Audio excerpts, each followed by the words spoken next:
USA Radio News with Chris Barnes. President Joe Biden last week was holding some top-level meetings with lawmakers at the White House trying to get his priorities passed. Tuesday saw him in a Detroit suburb. Speaking in Michigan, Biden said the U.S. has not put enough emphasis on its own investments in its own economy, and he said the country is at that inflection point he's been referring to, and he cited China as the primary competitor in the marketplace. In recent years, China has spent around 3 times as much on infrastructure as a share of their economy than we have. The company that runs the underwater pipeline that caused the massive oil spill off Southern California believes it may have been struck by something.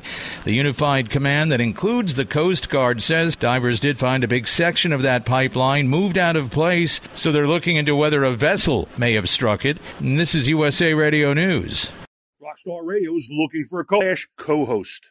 Several senators, including Connecticut's Richard Blumenthal, calling on Facebook CEO Mark Zuckerberg to show up to testify to Congress soon, as Blumenthal made the comment on Tuesday as a company whistleblower was under those hearing room lights under oath before the committee and accusing the leader of Facebook of, quote, going sailing instead of taking responsibility. Nearly 1 in 3 U.S. adults say they may support getting rid or of limiting the jurisdiction of the Supreme Court. It's according to a new survey conducted by the Annenberg Public Policy Center at the University of Pennsylvania, finding 34% of Americans polled would consider abolishing the nation's highest court if it started issuing rulings that most Americans disagreed with. Wall Street rebounding with tech stocks bouncing back today. NASDAQ gained 178 points. And you're listening to USA Radio News. COVID is spiking again. Rising ocean temperatures are leading to a loss of coral reefs around the world. That's according to the latest research from NOAA. The agency's report finding a 14% loss of global corals between 2009 and 2018. The Global Coral Reef Monitoring Network noting that despite coral reefs only covering a small fraction of the sea floor, they're responsible for supporting about a quarter of all marine species.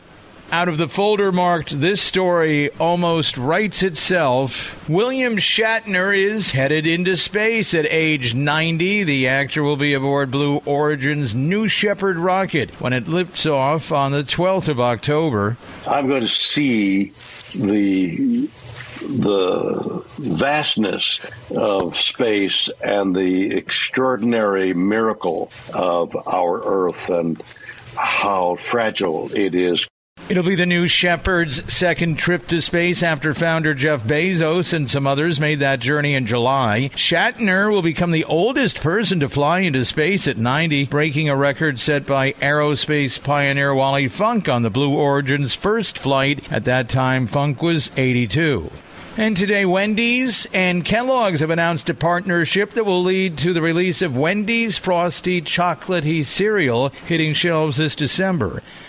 And for USA Radio News, I'm Chris Barnes.